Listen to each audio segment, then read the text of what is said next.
The message from my stepmother lit up my phone screen as I sat in my Manhattan office, 60 floors above the city.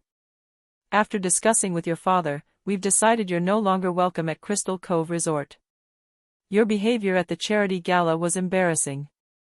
Your membership has been revoked. I leaned back in my chair, staring at the floor-to-ceiling windows overlooking Central Park. The behavior she referred to was me exposing how the charity foundation they ran was spending less than 2% on actual charitable works. The rest funded their lavish lifestyle at Crystal Cove, their precious, exclusive resort in the Hamptons. My executive assistant, James, knocked and entered with my afternoon coffee. Miss Chin, the banking division reports are ready for your review. Thank you, James. I accepted the coffee, still looking at the text. Tell me, how long have my father and Diana been members at Crystal Cove? 15 years, he replied promptly. Since shortly after your father married her. They maintained the presidential suite year-round. I nodded, remembering the day they'd kicked me out of that same suite when I was 17. Diana had decided she needed it for her wellness retreats, really just an excuse for her friends to drink champagne and gossip about their stepchildren. My phone buzzed again. Security has been notified. Don't embarrass yourself by trying to enter. The corner of my mouth twitched. Diana had no idea that 3 months ago, Chin Financial Holdings, my company, had quietly acquired the entire Sterling Properties portfolio, including Crystal Cove Resort, through a complex series of transactions. I'd kept the acquisition private, maintaining the Sterling name while restructuring the company from within. Not even the resort management knew their paychecks now came from my accounts. I had planned to reveal my ownership at the next board meeting, but Diana's text changed everything. James, I said, opening my laptop. Please pull up the Sterling Properties Management interface and get me live security feeds from Crystal Cove. Right away, Miss Chin. His fingers flew across his tablet. Multiple screens lit up on my office wall, showing various areas of the resort. There they were, my father and Diana, enjoying couples massages in the spa's premium suite. She was sipping champagne while complaining to her massage therapist about ungrateful stepdaughters who don't know their place. They're using their Platinum Elite membership cards for the services, James reported. Current tab for today, $2,800. I smiled, fingers hovering over my keyboard. Let's see how they like having their access revoked mid-massage. Miss Chin, James said carefully. Would you like me to prepare the usual press release for management changes? No, I replied, beginning to type. This time, I want to handle it personally. The system prompt appeared on my screen, confirm membership status change. I thought about all the family events I'd been excluded from, all the times Diana had made it clear I wasn't resort material, despite my Yale MBA and growing success in finance. The final straw had been discovering they were using the charity foundation to fund their lifestyle while denying grants to actually needy students. Sometimes, I said, hitting the enter key, karma needs a little help. The message went out to all Sterling Properties terminals. Attention all Sterling Properties. Effective immediately, the Anderson family's access is revoked. On the security feed, I watched as Diana's spa room door chimed, indicating her membership card had just stopped working. The show was about to begin. The spa security feed provided a deliciously clear view as Diana's electronic wristband flashed red at the massage room's charging station. Her therapist's tablet simultaneously displayed, payment method declined. There must be some mistake. Diana's voice crackled through the feed. She sat up, clutching the massage table's sheet to her chest. Run it again. The therapist tried once more. I'm sorry, Mrs. Anderson, but your membership appears to have been suspended. All services are immediately terminated.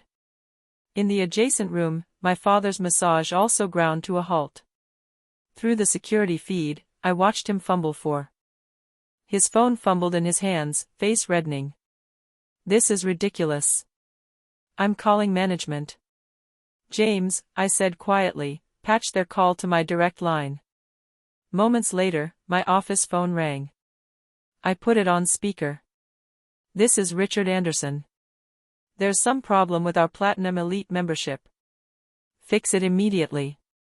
Good afternoon, Father, I said smoothly. I'm afraid your membership hasn't experienced a technical error. It's been permanently revoked. Silence. Then. Emily? The one you banned an hour ago, I confirmed.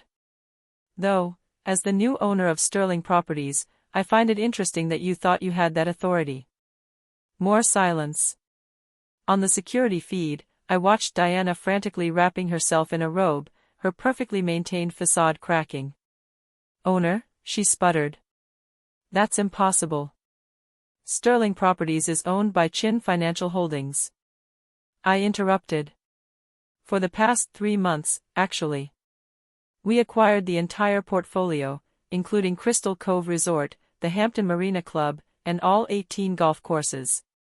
Check your phone. The press release is going live now. On screen, I watched both of them scrambling for their phones. The news alerts were impossible to miss. Sterling Properties acquired by Chin Financial. Emily Chin, 32, revealed as new CEO. You can't do this, Diana hissed. Your father and I are founding members. We have contracts. Had contracts, I corrected. Section 8, Paragraph 3 of your membership agreement gives management the right to terminate for cause. Would you like me to cite your violations? Starting with the Charity Foundation fraud. My father's voice turned conciliatory. Now, Emily, let's discuss this reasonably, perhaps over dinner in the presidential suite. The presidential suite? I asked innocently. I'm afraid that won't be possible. I've already donated it to the National Merit Scholars Program. They'll be using it for actual charitable purposes, housing scholarship recipients during college visits. Through the feed, I watched Diana sink into a spa chair, her perfectly styled hair coming undone. All our things are in that suite, she whispered. Yes, I agreed. Security is boxing them up now. You have 1 hour to collect your belongings before they're donated to the domestic violence shelter you refused to fund last month. Emily, my father tried again. You're making a mistake. The board won't stand for this. The board that I appointed 3 months ago. I pulled up another screen. They're in my conference room right now, reviewing the Charity Foundation's books. The SEC is particularly interested in those administrative expenses you've been claiming. The security feed showed Diana's face draining of color as realization set in. Every luxury weekend, every spa treatment, every gourmet meal they had charged to the foundation was documented, and I had all the receipts. 1 hour, I repeated. Tick-tock. The spa manager appeared on screen, holding their now deactivated membership cards. Mr. and Mrs. Anderson, I'll need to escort you to collect your belongings. I watched as my father and stepmother, still in their spa robes, were led through the lobby they'd once ruled like royalty. Other members, the ones who had endured Diana's social snubs for years, didn't bother hiding their phones as they recorded the spectacle. James, I said, turning away from the screens. Please ensure all their membership privileges at our other properties are also terminated. Golf clubs, beach clubs, everything. Already done, Miss Chin, he replied. Should I prepare the Charity Foundation audit for the SEC? I smiled, watching Diana trip in her spa slippers as she rushed to the elevator. Oh, no. Let's give them time to really worry about what we might find.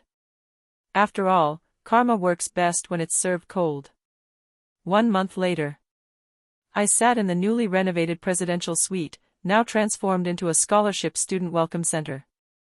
The opulent gold fixtures Diana had installed were gone, replaced by clean, modern designs and study spaces. Where there had once been a champagne bar, there now stood a coffee station and computer lab. My phone buzzed with a news alert.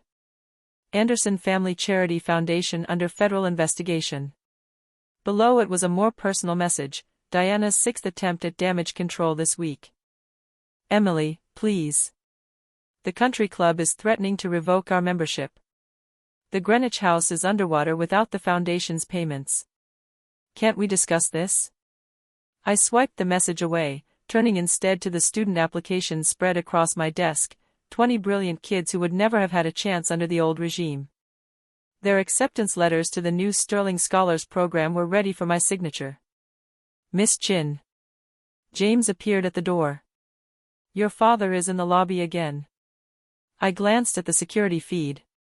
There he stood in his $1,000 suit, now looking slightly worn at the edges. Amazing what a month without foundation-funded wardrobe allowances could do. Send him up, I said. It's time we had a proper conversation. When he entered, I saw the exact moment he registered the changes to his former sanctuary. The Baroque paintings had been replaced by student artwork. Diana's prized crystal collection was gone, replaced by academic awards and scholarship plaques. The place looks different, he managed. Functional, I corrected. Like a legitimate charitable foundation should be. He sank into a chair, looking older than his 60 years. Emily, about the foundation. The SEC has the files, I interrupted. All of them. The fake receipts, the inflated expenses, the personal charges coded as administrative costs. 15 years of fraud, documented in Diana's own meticulous handwriting. We can make this right, he pleaded. Whatever you want. I want you to look at these. I slid 5 student files across the desk. Maria Rodriguez works 3 jobs to support her siblings. Perfect SAT scores. James Chin, no relation, teaches himself coding between night shifts at his parents' restaurant. Sarah Williams. What are these? He cut in. The first recipients of actual charitable grants from the foundation. Kids who deserve a chance. Kids like I was. Before you let Diana convince you I wasn't worthy of your social circle. He flinched. That was different. No, it wasn't.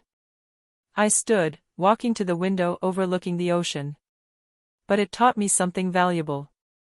Success isn't about which clubs you belong to or who your parents are. It's about what you build, who you help, and how you use your power. And this is how you use yours, destroying your family. I turned back to him. No. This is me building a new one. Every student who comes through this program will be part of the Sterling Scholars family. They'll have mentorship, support, and opportunities. Everything Diana made sure I didn't get. His phone buzzed. From his expression, I knew it was Diana, probably discovering another locked door, another denied credit card, another social humiliation. The SEC investigation goes public next week, I said. You have 2 choices: fight it, lose everything, and face federal charges, or sign control of the foundation over to the independent board I've established, step down quietly, and keep enough assets to live comfortably. Not extravagantly. And Diana can keep her spa membership. I smiled. The basic one. No privileges, no suite access, no special treatment, just like she gave me. He stared at the student files again, then at the transformed suite around him. Finally, he reached for the papers I'd placed on the desk. You really did it, didn't you? He said quietly. Built all this while we weren't looking. No, I corrected him. I built it while you were looking down on me. Turns out being underestimated is the greatest advantage of all. As he signed the transfer documents, I turned back to the window. Below, a group of scholarship students toured the grounds, their futures as bright as the summer sun on the ocean. Karma is interesting, isn't it? A month ago, Diana banned me from this place, thinking it was her kingdom. Now she can't even get past the front desk without my permission. He stood to leave, looking lost in his own former domain. Oh, and father, I called after him. Give Diana my best. Tell her I've redecorated the spa's platinum suite, too.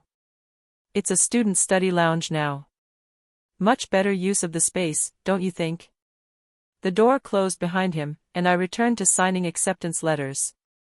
Each one represented a life changed, a future brightened, and a very different kind of power than the one Diana had wielded. Sometimes, karma needs a co-signer.